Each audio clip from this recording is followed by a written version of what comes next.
Muito gostoso, né, participar desses eventos. A gente que tem visto os bastidores tem sido duplamente abençoados com todo esse clima de conferência, com toda essa convivência com vocês.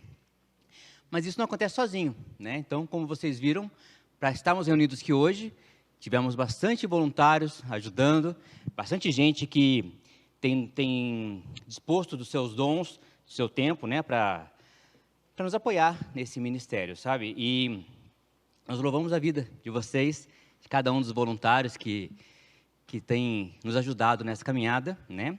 E um deles, né, um pastor amigo nosso e grande apoiador, né, do Ministério Singular, é o pastor Clodoaldo, né? Obrigado por ter cedido a igreja, né? Essa igreja tão amada, acolhedora, hospitaleira, né? Mais uma vez, nós agradecemos, né, essa cortesia, né, de ter aberto a casa para nos receber nessa noite, né? O pastor Clodoaldo é casado com a Patrícia, a Pati Renata, pai de 2 filhos, Natan e Natália, nascido aqui em São José dos Campos, e pastoreia a Igreja Batista do Parque Industrial desde 2000. Faz tempinho, né, pastor? Formado em bacharel em teologia pelo CETEVAP, Centro de Estudos Teológicos do Vale do Paraíba, e exerce seu ministério com ênfase na pregação expositiva e aconselhamento bíblico, né? Pastor, vem aqui para frente, vamos orar, né? Vamos ser abençoados agora pelo pastor Clodoaldo. Santo bondoso Deus, nós te louvamos e bendizemos pela tua bondade, Senhor Deus, mais uma vez por esse momento, Senhor Deus, que estamos aqui como irmãos em Cristo, aproveitando, Senhor Deus, desse banquete espiritual, Pai eterno. Nesse momento clamamos a tua bênção, Senhor Deus, sobre a vida do pastor Clodoaldo. Que o Senhor o use, Senhor Deus, ricamente na exposição da tua palavra, Senhor Deus, que o Senhor o conduza, Pai eterno, e assim sejamos todos alimentados, Pai, espiritualmente, Senhor. Obrigado mais uma vez por esse tempo aqui, tão gostoso, Senhor Deus, tão enriquecedor, Pai. Louvado seja a Ti por isso. Nós fazemos essa oração no nome precioso de Jesus Cristo, nosso Senhor, nosso Salvador. Amém. Obrigado, pastor. Boa tarde, meus irmãos. Que a graça e a paz do Senhor Jesus estejam presentes nas nossas vidas. É uma alegria para nós, da Igreja Batista do Parque, receber vocês aqui e termos esse tempo juntos aqui. Eu quero agradecer a toda a equipe do Ministério Singular pelo convite para que eu falasse a vocês aqui. Também um privilégio, uma alegria compartilhar o dom que Deus me deu com vocês. Nós ouvimos na primeira mensagem, né, com o pastor Sacha, andando com o Senhor, né, o que significa andar com o Senhor, que é andar em amor, andar em luz e andar em sabedoria, né? Nós vimos isso e vimos o que isso significa, quando a nossa essência ela toma forma, né? E nós louvamos ao Senhor por aquilo que nós já tivemos a oportunidade de ouvir. E quando a gente resolve fazer caminhada para manter a nossa saúde, né? A gente começa a caminhar e aí chega uma hora que parece que a caminhada já não está fazendo mais diferença, né? Você está caminhando, aí você vai no cardiologista e ele fala, essa caminhadinha sua aí já não está resolvendo mais, você vai ter que acelerar um pouco, né? Aí ele começa a incentivar a gente a correr. Então, na primeira palestra, você ouviu caminhando ou andando com o Senhor, né? Eu vou acelerar um pouco e vou falar para vocês correndo com o Senhor. Correndo, e eu quero ler Hebreus capítulo 12, versículos 1 e 2, correndo a carreira que nos está proposta. Hebreus capítulo 12, eu quero dirigir seu pensamento nessa passagem aqui, e é meu desejo, minha oração, que o Senhor, Ele fale ao nosso coração. Uma passagem que eu digo que eu tenho alguma intimidade com ela, pelo número de vezes que eu já falei a essa passagem aqui na nossa igreja, acho que já em 3 ou 4 oportunidades eu falei nessa passagem aqui. Na verdade, a gente vai até meio que fazer um panorama na carta toda de Hebreus. Hebreus capítulo 12, versículos 1 e 2, um texto também bastante conhecido, e ele diz assim: Portanto, também nós, visto que temos a rodear-nos tão grande nuvem de testemunhas, desembaraçando-nos de todo o peso e do pecado que tenazmente nos assedia, corramos com perseverança a carreira que nos está proposta, olhando firmemente para o autor e consumador da fé, Jesus, o qual, em troca da alegria que lhe estava proposta, suportou a cruz, não fazendo caso da ignomínia, e está assentado à destra do trono de Deus.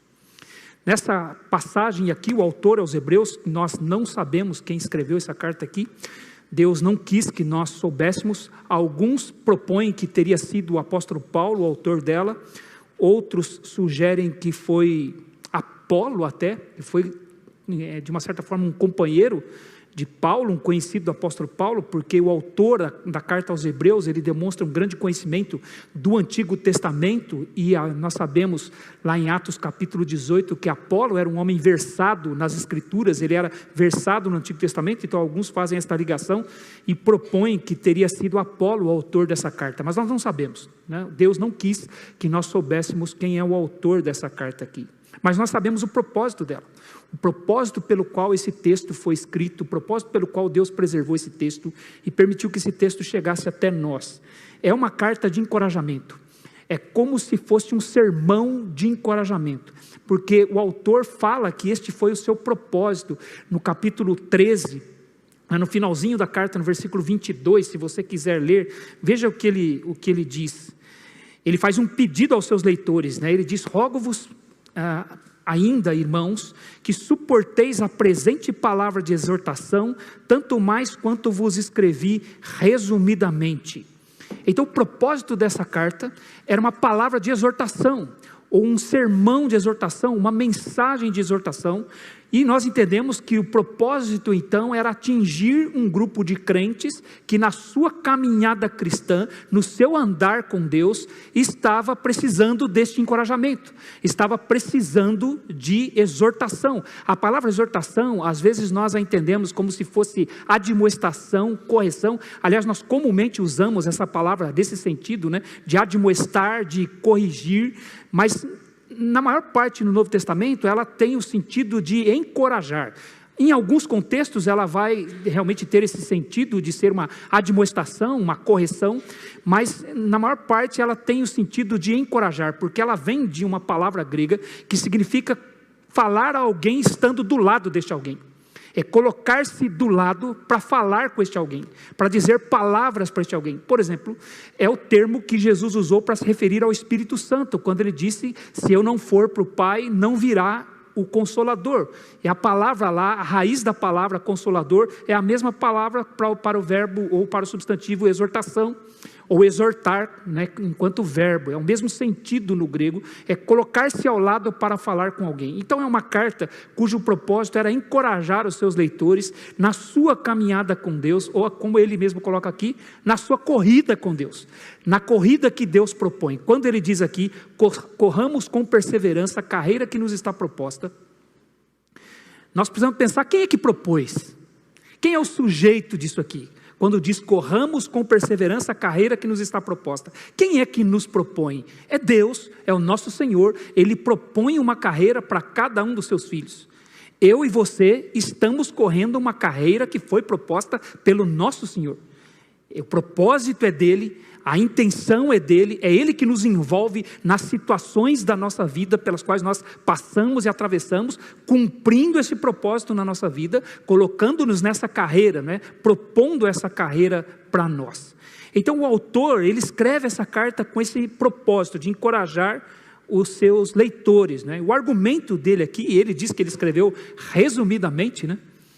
Então a gente entende que ele poderia ter um argumento muito maior que esse, mas ele quis dar resumidamente, ele deu esse resumo, e esse resumo aqui, nós cremos, meus irmãos, que ele foi suficiente para que aqueles leitores originais dele, os hebreus, como é escrito aqui, não é, eles tomassem coragem, eles se reanimassem, eles desfizessem, deixassem o seu desânimo e retomassem as suas forças e continuassem seguindo Cristo Jesus. Então é uma carta que tem inclusive o propósito de combater a incredulidade. Olha, irmãos, quando nós vamos caminhar com Deus, quando nós vamos andar com o Senhor, não é incomum que nós passemos por desânimo. Tem aquele momento da sua vida que você fica desanimado, que as coisas não acontecem, não surge nada, e você tende a desanimar, você tende a enfraquecer, não é? Você tende a ficar de farol baixo. Isso não é incomum na nossa caminhada cristã. Você olha para os homens e mulheres na Bíblia, vários deles passaram por momentos de desânimo. Por exemplo, o apóstolo Paulo, que é o personagem talvez mais proeminente no Novo Testamento, passou por momentos de desânimo. Quando ele chega na cidade de Corinto, ele está desanimado, ao ponto do Senhor Jesus aparecer para ele no seu quarto à noite e dizer: Paulo, não temas. Você acha que quando Jesus usa essa expressão, ele usa só como uma saudação, um cumprimento apenas? Não, o Senhor Jesus conhecia o coração de Paulo, e ele disse para Paulo: não temas, porque Paulo estava desanimado. E aliás, quando Paulo depois escreve a carta aos Coríntios, ele diz que este era o sentimento dele, este era o ânimo dele, na verdade era o desânimo dele. Ele disse: eu, irmãos, quando fui ter convosco, não é, anunciando-vos o testemunho de Deus, não o fiz com ostentação de linguagem de sabedoria, nem usei de persuasão, mas a minha mensagem e a minha pregação entre vós consistiram em demonstração do poder do Espírito Santo, porque quando eu estive entre vós, foi em fraqueza, temor e muito tremor. Ele assumiu que era esse o sentimento dele, a disposição dele, quando ele chegou na cidade de Corinto. Por isso que Jesus teve que aparecer para ele à noite e dizer: Paulo, não temas, fala, continua pregando, fala e não te cales, eis que eu tenho muito povo nessa cidade e ninguém ousará fazer-te mal. Então, o próprio apóstolo Paulo e outros tantos que nós vemos nas Escrituras, nós podemos nos identificar com eles e ver que na sua caminhada, no seu andar com Deus, eles passaram por momentos de absoluto desânimo espiritual e precisaram de encorajamento. Essa é uma carta para um grupo de crentes que estava passando por desânimo espiritual. Então ele escreve essa carta, por isso ele vai dizer lá no capítulo 3, versículos 13 e 14, exortando-os, não é? Dizendo que eles, dia a dia, durante esse tempo que se chama hoje, eles deveriam cuidar para que nenhum deles tivesse o coração endurecido e caíssem no engano do pecado. Ele vai dizer para eles que eles deveriam ser participantes de Cristo e guardar firmemente a sua fé com confiança, a fé que eles tiveram no princípio. Eles deveriam manter aquela fé, manter esse propósito. Então ele os exorta a permanecer na fé, os encoraja a não deixar, não é, a fé em Cristo Jesus, abandonar a incredulidade que estava tomando conta do coração deles, não permitir que essa incredulidade os afastasse do Deus vivo. Então ele argumenta para eles nessa carta sobre a suficiência de Jesus Cristo. A suficiência de Jesus para nós. Ele exalta Jesus. Ele começa dizendo que Jesus foi a última palavra de Deus para nós. Havendo Deus outrora falado aos pais pelos profetas, nesses últimos dias nos falou pelo Filho. É assim que ele começa esta carta, mostrando que Jesus foi a última palavra de Deus para nós, a última mensagem de Deus para nós. É por isso que o Evangelho de João chama Jesus de verbo. Verbo significa palavra, significa mensagem. A última palavra de Deus para nós foi o envio do seu Filho Jesus Cristo. E o Senhor Jesus, então, ele alcançou aquelas pessoas, os discípulos que depois passaram a ser chamados de apóstolos, e eles escreveram a mensagem de Jesus, e tudo que nós temos no Novo Testamento emanou da cruz de Cristo. A mensagem da cruz está toda relatada para nós no Novo Testamento. Então Jesus é a palavra de Deus para nós, é a mensagem de Deus para nós. Então ele exalta Jesus em toda essa carta. Ele vai dizer que Jesus é maior do que os anjos, Jesus é maior do que Moisés, Jesus é maior do que os sacerdotes. No capítulo 5 e 6, ele adverte os seus leitores a não se desviarem de Cristo, a não se afastarem do nosso Senhor, pois se eles fizessem isso, seria como se eles estivessem fazendo com que fosse necessário Jesus ser crucificado uma outra vez, e isso era impossível de acontecer. No capítulo 7, ele afirma que Jesus é o nosso grande sumo sacerdote, é o maior de todos os sacerdotes, que firmou uma aliança superior para nós, ele diz no capítulo 7, versículo 22, e então nos capítulos 8 e 9, ele afirma que Jesus é o maior de todos os sacerdotes e ofereceu um sacrifício excelente, mais excelente do que todos os outros, porque todos os outros ofereciam sangue de animais, e o Senhor Jesus ofereceu o seu próprio sangue, para que nós pudéssemos servir o nosso Deus vivo. E no capítulo 10, então, desta carta, ele diz que Jesus, com um único sacrifício, aperfeiçoou para sempre os que estão sendo santificados. E ele diz que se nós temos Cristo como o maior dos nossos sacerdotes, nós devemos guardar firme esta confissão, sem vacilar, porque quem fez a promessa é fiel. Veja o que ele diz: guardem a confissão sem vacilar, porque quem fez a promessa é fiel. Por quê? Eles estavam vacilando. Os seus leitores originais estavam vacilando. E ele diz para eles no capítulo 10, vocês já chegaram até aqui. Vocês chegaram até aqui. Vocês já suportaram lutas, suportaram sofrimentos, então não desistam. Caminhar com Deus é passar por momentos difíceis e suportar, não desanimar e seguir adiante. Ele diz no capítulo 10, não desistam. Irmãos, e às vezes a gente sente vontade de desistir. Se você ler o Salmo 73, o Salmo de Asaf, ele está ao ponto de desistir. Ele fala, parece que tudo que eu fiz foi em vão. Ele vai usar esse verbo correr também, ele diz, parece que eu corri em vão. Tudo que eu fiz parece que não traz resultado nenhum. E ele olha para as pessoas que não andavam com Deus, ele diz, parece que a vida delas é melhor do que a minha. Essas pessoas que não temem a Deus, parece que a vida delas é uma grande festividade o tempo todo. E eu que estou aqui procurando me santificar e servir ao Senhor, e parece que as coisas não acontecem na minha vida. E aí o Senhor consola o coração dele, ele diz que só em pensar isso ele já tinha errado. E ele volta-se e firma-se com o Senhor e se reanime, assim que termina o Salmo 73. Então ele aqui quer fazer a mesma coisa.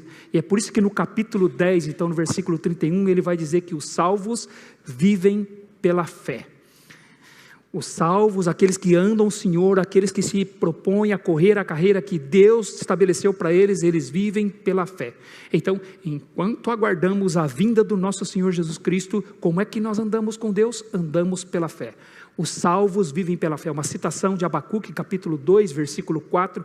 Esse texto de Abacuque, capítulo 2, versículo 4, é citado 3 vezes no Novo Testamento, é citado pelo apóstolo Paulo na carta aos Gálatas, é citado em Romanos capítulo 4, e é citado aqui pelo autor aos Hebreus. Como é que nós andamos com Deus? Nós andamos pela fé. Por isso ele vai dizer no final do capítulo 10, nós não somos dos que retrocedem.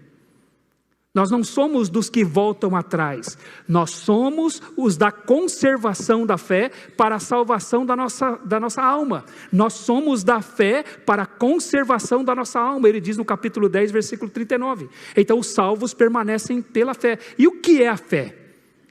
Se é andar com Deus, é andar pela fé, é viver pela fé. E o que é a fé? Ele estabelece o que é a fé no começo do capítulo 11. Ele vai dizer que a fé é o firme fundamento de coisas que se esperam e a convicção de fatos que não se veem. Então nós vivemos pela fé, então com a firmeza, com a esperança firme, com a convicção de fatos que nós não estamos vendo. Como é que nós andamos com Deus? Andamos por coisas que nós não enxergamos, andamos firmados em esperança, ou seja, as coisas não vão acontecer todas aqui. Nós vivemos pela esperança. Em Romanos capítulo 8, versículo 24 vai dizer que nós fomos salvos na esperança. E se nós fomos salvos na esperança, a esperança que se vê já não é esperança. E se nós esperamos aquilo que não vemos, com paciência aguardamos. Então como é que a gente anda com Deus? Como é que a gente corre a carreira que Deus nos propõe?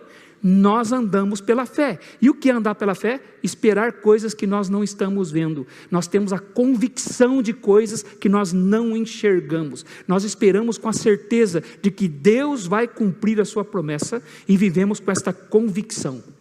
Então, no capítulo 12, ele chama os crentes a correrem esta corrida que Deus lhes propõe. Ele diz, corramos com perseverança a carreira que nos está proposta. Ele usa aqui a metáfora de uma corrida, né? Cada um de nós, irmãos, nessa metáfora, nós somos como um atleta que tem uma longa corrida pela frente e que exige uma boa preparação e exige empenho da nossa parte. Na verdade, a figura que ele usa aqui é a figura de um maratonista. É uma outra maneira de ver como é que o salvo em Cristo Jesus é chamado a viver. Viver pela fé, e viver pela fé é como se ele estivesse numa grande maratona, numa grande corrida. É a corrida da fé. E é disso que ele fala aqui no capítulo 12, então, quando ele diz, não desanimem, não desistam, Cristo é superior a tudo, não desistam de correr a carreira que Deus nos propõe. Então vamos seguir firmes, chegamos até aqui, vamos continuar em frente. Então, essa é a metáfora que ele usa aqui, uma metáfora que inclusive é usada também pelo apóstolo Paulo em outros lugares do Novo Testamento. O que ele diz aqui é que o crente, ele é chamado a correr a corrida da fé. E como é que ele vai correr essa corrida? Ele corre essa corrida baseando-se nos testemunhos do passado. Por isso que ele diz no versículo 1, portanto também nós, visto que temos a rodear-nos tão grande nuvem de testemunhas. O que são, ou quem são essas testemunhas? O que é esta nuvem de testemunhas e quem são estas testemunhas? A quem ele está se referindo? Isso é fácil para nós, não é difícil, você aprendeu isso aqui lá na sua classe, na escola bíblica dominical, né? A nuvem de testemunhas são os personagens do Antigo Testamento que ele citou no capítulo 11. Por isso que a palavra portanto aqui refere-se ao que ele escreveu, ao texto imediatamente anterior, que é o capítulo 11. Aliás, alguns até defendem que os versículos 1 e 2 do capítulo 12 deveriam ser os últimos versículos do capítulo 11. Ele nos dá aqui os motivos pelo qual nós temos o Antigo Testamento.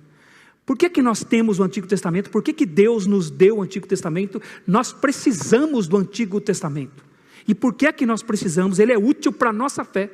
O Antigo Testamento, ele não foi dado só para eu saber a origem de todas as coisas. O Antigo Testamento não foi dado para eu saber que o homem caiu em pecado e Deus estabeleceu um plano de redenção para enviar o Senhor Jesus Cristo. É óbvio, isso é o tema central da Bíblia, mas não é só por isso. O Antigo Testamento não existe só para eu saber como foi a história de Israel, de onde Deus tirou o nosso Salvador, o Senhor Jesus Cristo. O Antigo Testamento foi escrito para nos fornecer exemplos de vida que viveram pela fé, exemplos de pessoas as quais nós podemos imitar, para as quais nós podemos olhar e recobrar ânimo, recobrar alento e correr a carreira que Deus nos propõe. Então os personagens, eles são descritos na Bíblia, irmãos, para que nós nos identifiquemos com eles.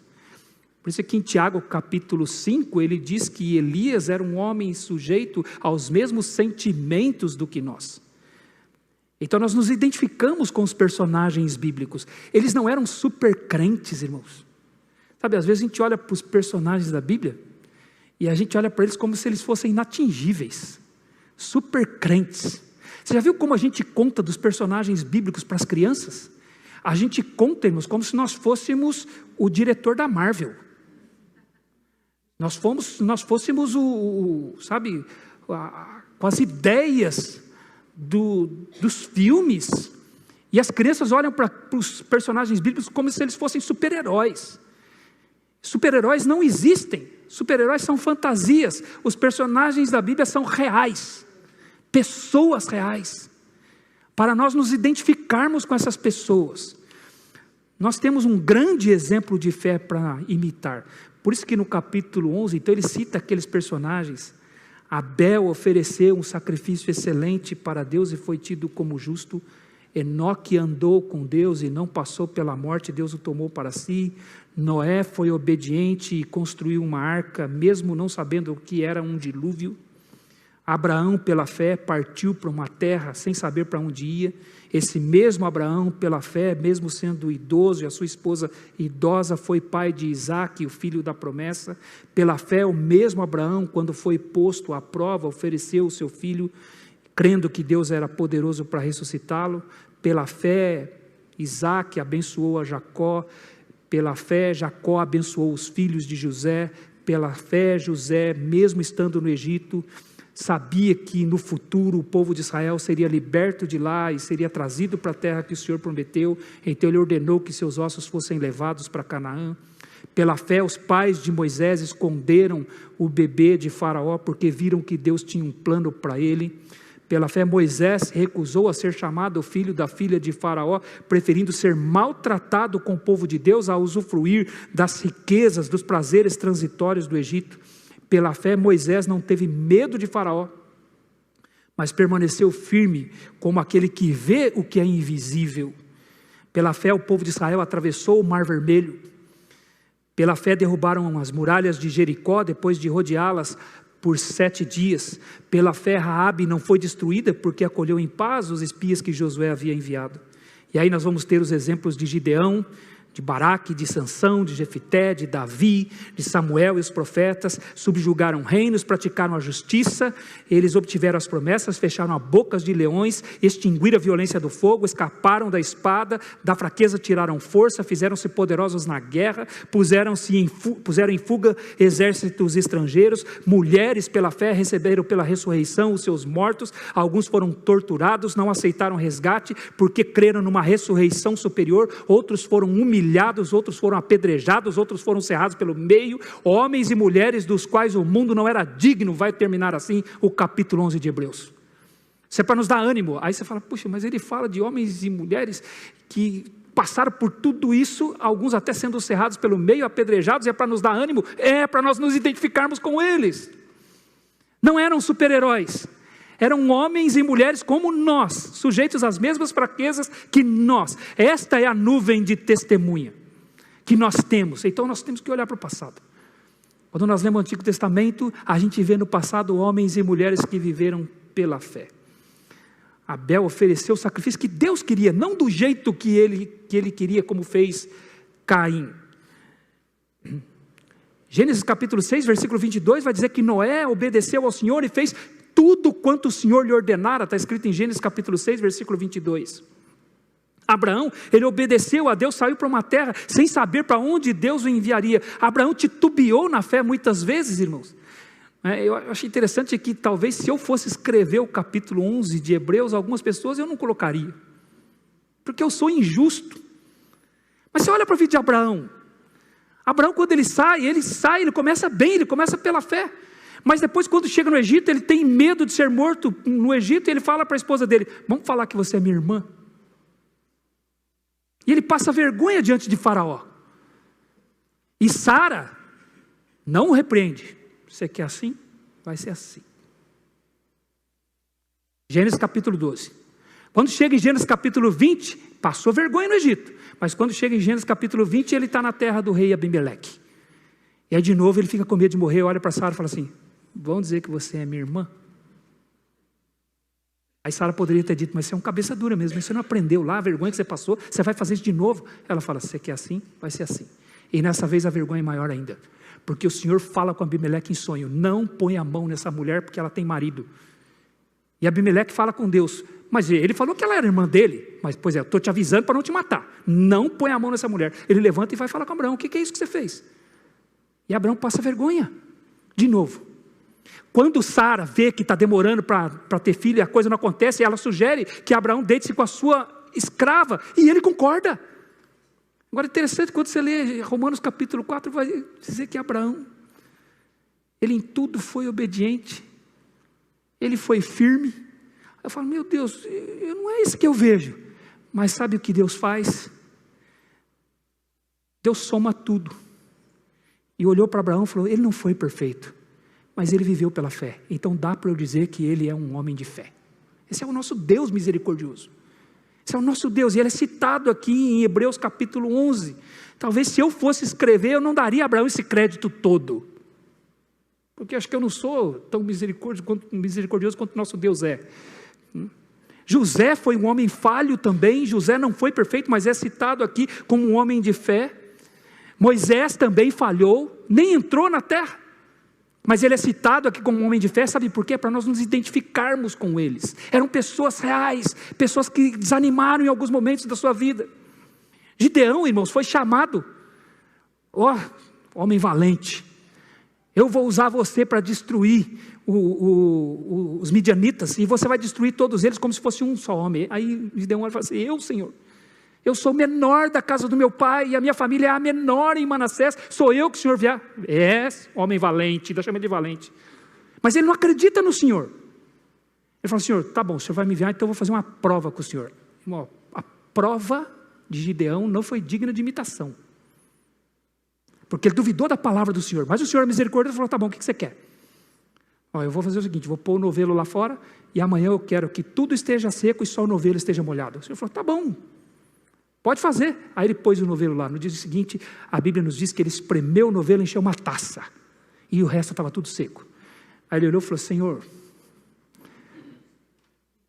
mas não está bom, vamos fazer o contrário amanhã?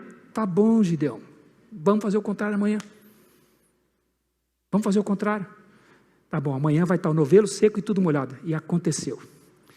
E aí Gideão falou, agora eu vou. Pegou 32 mil homens. Aí Deus falou, que é isso, Gideão? Onde é que você vai com esse povo todo? Ué, eu vou destruir os midianitas como um só homem, como o senhor falou. É muita gente. Onde é que você vai esse tempo todo aí? Pergunta para eles aí agora, quem quiser voltar para casa pode ir. E aí Gideão perguntou, quem quiser voltar para casa pode ir. Pessoal, dos 32 mil, 22 mil foram embora. Ficou 10 mil. 10 mil. Eu imagino, já começa a bater o pavor de Gideão, né? Porque ele não tem essa fé toda. E aí o Senhor falou, ainda é muita gente, Gideão. Tem muita gente aí com você ainda. Faz o seguinte, manda esse povo todo beber água. Quem se ajoelhar para beber água e botar a boca na água, você manda embora. Quem pegar água com a mão e trouxer água na boca, você deixa. E aí lá vai o povo. Pessoal, para todo mundo tomar água aí no ribeiro. E aí eu fico imaginando o Gideão olhando, pessoal. Pelo amor de Deus, esse povo todo baixou. Todo mundo baixou. Sobrou trezentinho. É com esse aí que você vai, Gideão. Você acha que eu colocaria Gideão na galeria da fé? Você acha que eu? Mas esse é o nosso Deus. E ele é tido aqui como um homem de fé. Um homem de fé. Porque assim, eram pessoas reais, pessoas que fraquejaram, pessoas que duvidaram, para nós nos identificarmos com eles. Aí a gente tem Sansão, para mim é pá de cal. Sansão nunca entraria na minha galeria. Desobediente aos pais, arrogante, vingativo, foi quebrando todos os mandamentos do nazireado dele, um por um, até o ponto de cortar o cabelo, e aí perde a sua força, e aí é feito escravo, vazam-lhe os olhos, e ele está lá movendo um moinho, para os filisteus. Olha a situação dele, aí no final da vida dele, ele fala, Senhor, devolve minha força só essa vez, devolve minha força só essa vez. E aí o Senhor lhe devolve a força, ele derruba o templo do Deus Dagom, e mais pessoas ele mata na sua morte do que na sua vida. Eu nunca colocaria ele na minha galeria de fé, mas o nosso Deus colocou. E sabe o que Gideão nos ensina? Não importa, sempre há tempo de se arrepender, sempre há tempo de voltar-se para o Senhor. Então quando nós olhamos para os personagens no Antigo Testamento, irmãos, nós vamos ter esses personagens para nos encorajar. Ele diz aqui, mulheres que recobraram pela fé os seus mortos. Ele está fazendo uma referência àquelas duas mulheres, uma que foi através de Eliseu, que recuperou o seu filho morto, e a outra através de Elias. E então mostrando que eram pessoas reais, que passaram por sofrimentos reais, lutas reais, mas foram firmes até o fim. Então nós precisamos desses personagens. Agora, sabe de alguém que eu lembrei quando eu pensava nesse texto? Eu lembrei da nossa irmã Marilene. Lembrei dela. Ela não foi perfeita. Mas deixou um legado. Quantas vezes eu vi a irmã Marilene, a disposição dela de servir pessoas. Eu não convivi tanto com ela quanto outros conviveram, né? Mas eu me lembro dela, às vezes, pegar o seu carro e fazer viagens longas para cuidar de pessoas, para servir pessoas, porque ela viveu pela fé. Então, se hoje tem conferência singular aqui, foi uma idealização dela, não é dela, uma mulher que viveu pela fé. Nós precisamos de pessoas que nos deixaram esse modelo, pessoas reais, pessoas que passaram por lutas, por dificuldades, mas são pessoas reais para nós. Então o crente, ele corre essa carreira, ele anda com Deus, olhando para o passado, e é por isso que nós temos o Antigo Testamento, e louvamos a Deus também por esse motivo de termos o Antigo Testamento. Segundo lugar, como é que o crente corre a sua corrida? Ele corre essa corrida da fé mantendo o foco na linha de chegada. Então ele diz, né, visto que temos a rodear-nos tão grande nuvem de testemunhas, desembaraçando-nos de todo o peso e do pecado que tenazmente nos assedia, corramos com perseverança a carreira que nos está proposta. Ele não quer se distrair, essa é a ideia, olhando para os lados. Ele se concentra onde ele tem que chegar, ele se concentra na linha de chegada e ele coloca nisso todo o seu esforço. Você imagina como é um atleta correndo. Você acha que ele fica olhando para o lado, dando tchauzinho para a torcida? Mas você acha que ele faz isso? Diz que quem conseguia fazer isso era o Usain Bolt, né? Porque ele era tão acima da média que ele conseguia dar uma olhadinha para o lado. Os atletas não fazem isso. Eles olham para a linha de chegada e vão direto para lá. Isso fala da preparação. Por isso que ele diz aqui, desembaraçando-nos de todo o peso. Desembaraçar significa retirar, colocar de lado, tirar dos seus ombros, tirar o peso que está sobre os ombros. Então, quando o atleta vai numa corrida, ele procura se livrar de todo o peso que poderia atrapalhá-lo. E agora, o que seria esse peso que ele cita aqui, irmãos? Esse peso aqui não é necessariamente o pecado, ele o separa do pecado aqui. De todo o peso e do pecado. Então esse peso é outra coisa, não é o pecado. Ele faz menção aqui a algo, irmãos, que não é necessariamente pecado, mas atrapalha a corrida. Para eles, para os leitores originais, os hebreus para os quais ele escreveu esta carta, eles vinham do judaísmo, e eles traziam o peso das exigências dos judeus. Eles foram circuncidados e eles eram cobrados, né, e criticados por terem abandonado o judaísmo, as leis dos judeus, as leis dietéticas, os feriados, né, as festas dos judeus, a guarda do sábado. Todas essas coisas não são pecado, não eram pecado, mas eram um peso para eles, e ele está dizendo, corram tirando esse peso, porque Jesus já morreu por essas coisas, ele já cumpriu tudo isso, não há necessidade de colocar de volta esse peso sobre os ombros. Todas essas coisas foram cumpridas em Jesus, por isso não fazia mais sentido ficar observando aquelas coisas, eram somente peso que atrapalhava a corrida. Então era um peso desnecessário que eles estavam carregando. Era um peso que os distraía nessa corrida da fé. Eles ficavam tão preocupados com estas coisas, tão preocupados em manter estas coisas, que eles perdiam a visão de Jesus, da obra de Jesus. Então eles ficavam medindo a sua vida cristã, medindo a sua caminhada cristã por estas coisas. E é por isso que eles estavam sentindo vontade de voltar para estas coisas. Eles estavam pensando em abandonar Jesus literalmente e voltar para essas coisas, porque eles estavam desanimados, até em face às perseguições que eles estavam sofrendo por terem crido em Cristo. Então eles estavam reconsiderando se teria valido a pena isso, e voltar para aquelas coisas que era o peso. E então ele diz, tire esse peso. Era o peso, irmãos, que faziam com que eles pensassem que eles tinham que colocar aquelas práticas em suas vidas para garantir então que eles eram salvos. E eles acreditavam assim. E na verdade aquilo estava atrapalhando a sua caminhada, atrapalhando a sua corrida, o seu andar com Deus. Eles queriam ter algo visível para se agarrar, para se prender, para garantir que eles eram salvos. Agora muitos de nós, irmãos, pensam que isso está longe de nós, porque nós não viemos do judaísmo, né? Nós não somos tentados aqui a observar práticas judaicas. Então nós pensamos que nós estamos livres desse peso, mas isso não é verdade.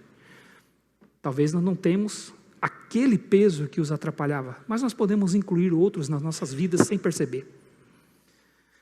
Nós também somos tentados a querer ver coisas que nós podemos apalpar para garantir que nós estamos bem na nossa caminhada com Deus. Nós gostamos também dessas coisas. Nós temos a tendência de nós também criarmos as nossas práticas de salvação. Facilmente, irmãos, nós podemos criar coisas, situações que se tornam peso para nós e a gente não percebe, que atrapalha, a gente julga que aquilo é bom, a gente diz, não, isso não é pecado, e pode não ser mesmo, mas é um peso que nos atrapalha. Nós podemos começar a medir a nossa fé, a mensurar a nossa fé, por exemplo, pela nossa participação em programações. Não estou dizendo que é para você não participar da programação. Eu digo aqui na igreja, que quando eu falo isso assim, se disser que eu falei, eu nego tudo. E se disser que está gravado, eu falo que é montagem. Não estou dizendo isso, mas nós temos a tendência, quantas vezes chega no final do ano, irmãos, a gente faz aquele propósito. Não, esse ano eu vou pegar firme. Quantas vezes nós fizemos isso na nossa vida cristã? Esse ano eu vou pegar firme. Esse ano eu vou mesmo, esse ano eu vou estar em todas. Não vou perder uma EBD. Vou estar lá, firme. E aí a gente não consegue. E aí a gente começa a mensurar a nossa fé por práticas. Sabe, a gente começa a medir como é que está o nosso relacionamento com Deus por coisas, por programações, por eventos e essas coisas. E a gente vai. Eu tenho falado bastante isso aqui em nossa igreja. Nós temos que ter o cuidado para que as nossas igrejas não funcionem como uma empresa. É uma empresa, sabe, cheio de programações e departamentos e cheio de cargos para as pessoas se sentirem úteis, para que elas possam medir a sua fé pelo cargo que elas ocupam, pelas atividades que elas exercem, e aquilo vai, e elas começam a se envolver com aquilo, e daqui a pouco ela está pelas programações, ela não ama mais a Cristo. Já não é mais por Jesus, é por causa da programação. Ela está tão envolvida, ela se sente tão obrigada com aquilo é um peso, é pecado, não é pecado, mas é um peso para ela, porque tirou o olhar dela de Jesus, do relacionamento com Jesus, do envolvimento pessoal com Jesus, e ela começa a desanimar na fé. E ela começa a desanimar, porque ela tirou o olhar de Cristo Jesus e colocou em outras coisas que são peso. Então ele disse, deixa o peso de lado. E quantas vezes a gente já se pega fazendo as coisas por uma obrigação, que já não é mais Jesus, já não é mais o Senhor, e às vezes a gente está sustentando o nosso próprio nome, sustentando a nossa própria reputação.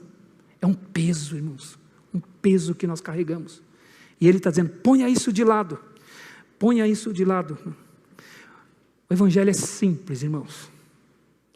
O apóstolo Paulo, escrevendo aos Coríntios, 2 Coríntios capítulo 11, versículo 3, ele vai dizer que ele receava de que assim como a serpente enganou Eva com a sua astúcia, a igreja de Corinto tivesse a sua mente corrompida e eles abandonassem a simplicidade devida a Cristo.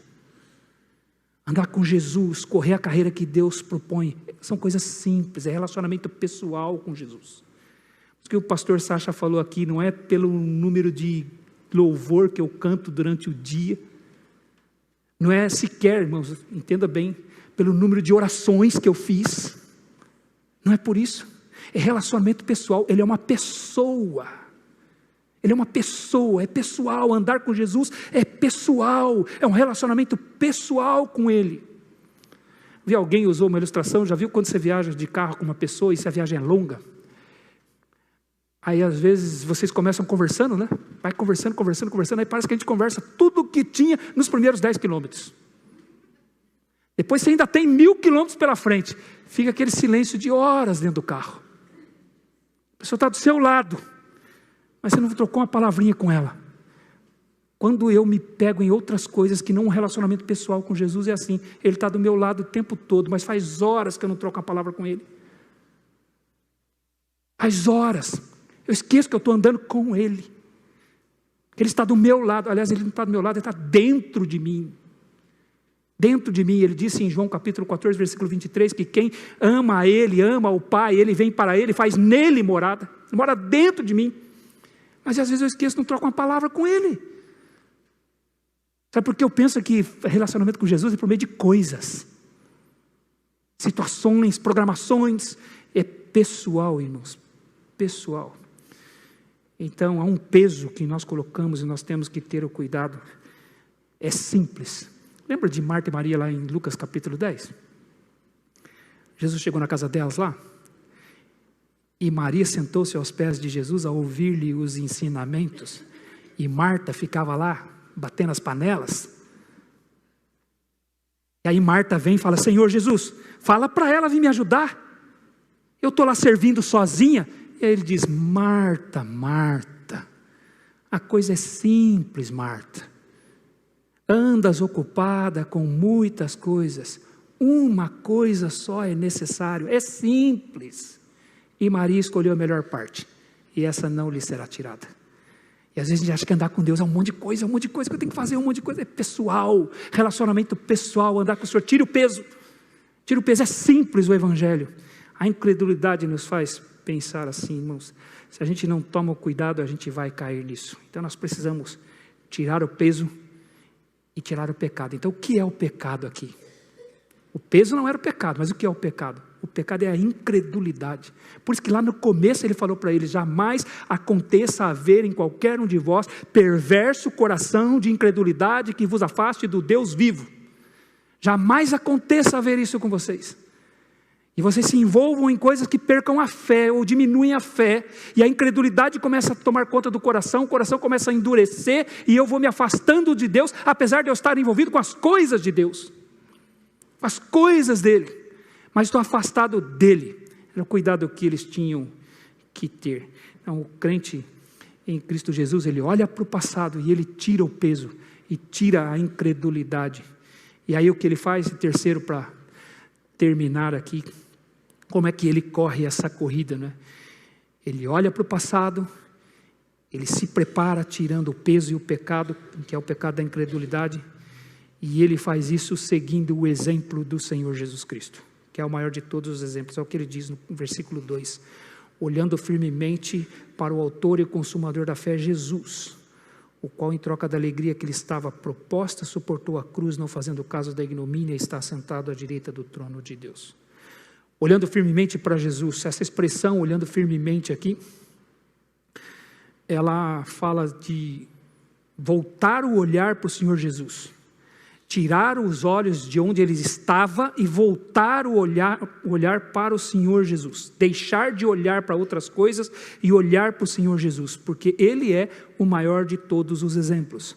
Autor aqui, irmãos, a palavra autor, ela traz a ideia para nós de alguém que deu origem a algo, que criou algo, é autor de algo.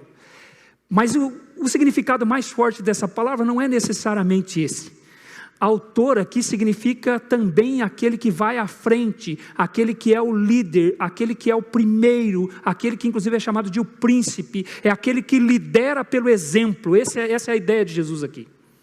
E consumador aqui significa aquele que é completo, não falta nada. Se nós temos aqueles exemplos do Antigo Testamento e reconhecemos neles, né, somos similares a eles, porque vemos as suas fraquezas, as suas instabilidades, as quais também nós temos, mas em Jesus não. Jesus, ele é o consumador, ele não tem falha nenhuma, ele é perfeito, perfeito, ele é digno em tudo. Então, em nossa corrida da fé aqui, nós temos que ter sempre Jesus diante de nós. Ele é um modelo de fé para nós. Jesus viveu uma vida de fé perfeita. Se todos aqueles do Antigo Testamento eram falhos e limitados, Jesus não. Jesus é perfeito. Pode até parecer estranho a gente dizer que Jesus viveu pela fé, né?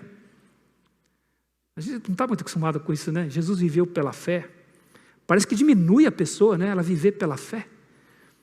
Mas Jesus, enquanto homem, se identificou conosco, assumiu a forma de servo, foi reconhecido na figura humana, nos diz Filipenses capítulo 2, versículo 8.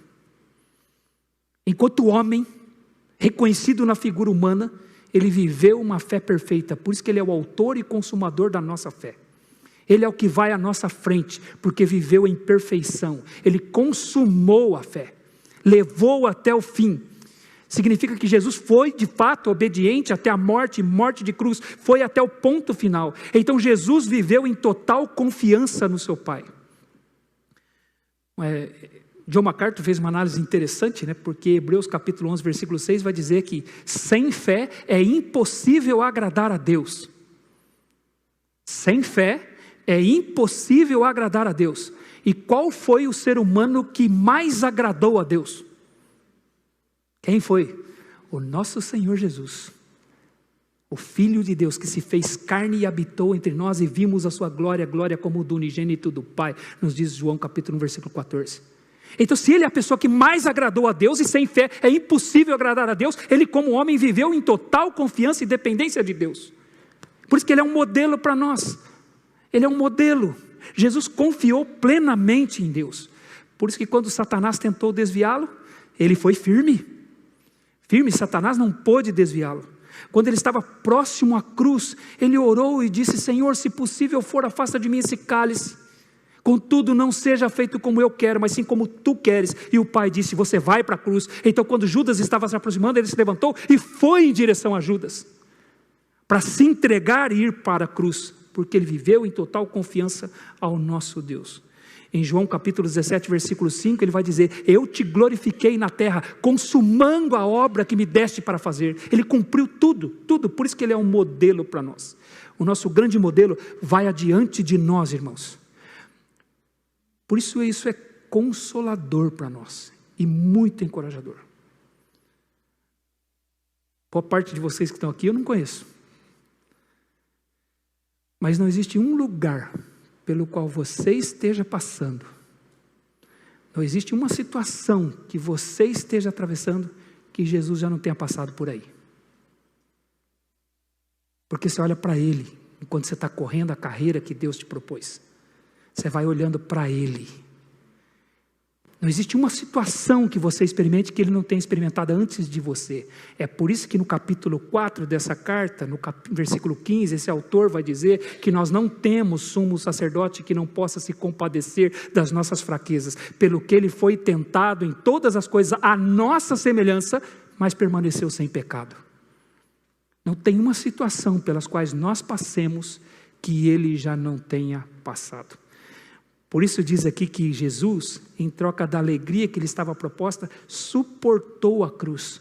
O verbo suportar aqui é o mesmo, a mesma raiz do substantivo perseverança do versículo 1. Então quando ele diz corramos com perseverança, ele diz como é que Jesus correu a carreira dele. Ele foi perseverante. Em troca da alegria que lhe estava proposta, ele foi perseverante, ele suportou a cruz. E por isso está assentado à destra de Deus. Então, o que nos faz nós tirarmos Jesus dos nossos olhos? O que nos faz, muitas vezes, na nossa corrida, na nossa caminhada, que nós fiquemos distraídos e pensando em outras coisas? O que faz com que nós coloquemos o peso sobre nós quando nós deveríamos tirá-lo? É que nós deixamos de considerar a vergonha que Jesus passou, porque a gente não quer ser envergonhado. O pastor Sacha falou que a gente tem um temor pela nossa reputação, não é verdade? A gente zela pela nossa reputação, pela nossa imagem. Então a gente não quer ser envergonhado. E às vezes a gente tenta parecer humilde, às vezes eu tento, irmãos, mas não dá, a gente escapa da gente. Tem uma coisa que pega a gente, tem gente que fala assim, eu não gosto de ser fotografado.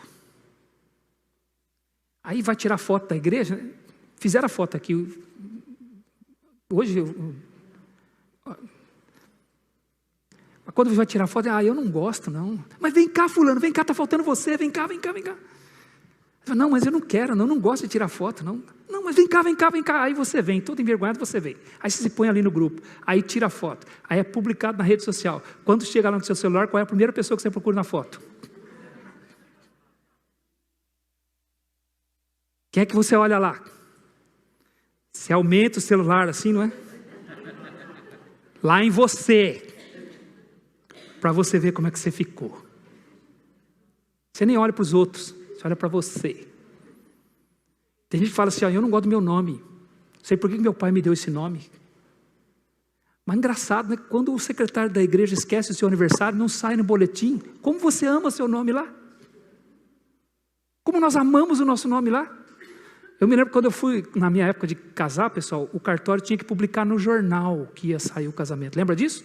Eu tenho recortezinho até hoje. Meu nome saiu no jornal. Porque nós amamos a nossa reputação. Nós não queremos passar vergonha. Mas ter Jesus diante de nós é saber que Ele não fez caso da vergonha pública, mas foi perseverante e suportou a cruz. O que me faz me distrair, tirar os olhos dele? É porque eu fico muito preocupado comigo, com o meu nome. E aí a minha carreira começa a ser uma carreira de desânimo, porque eu tiro o olhar dele. Jesus obteve a vitória. Veja o que ele diz: não fez caso da ignomínia, está sentado à destra do trono de Deus. O que levou Jesus a ir para a cruz? Porque ele enxergou o que estava depois da cruz. O que nos leva a correr a nossa carreira com perseverança? É sabermos que nós podemos ter situações difíceis diante de nós, como vergonha, mas nós olhamos depois. E a Bíblia diz que nós nos assentaremos junto com o Senhor Jesus. Amém? Que o Senhor nos ajude a que nós corramos com perseverança a carreira que nos está proposta. Começamos andando, terminamos correndo. Amém? Que Deus abençoe. Obrigado, meus irmãos. Obrigado.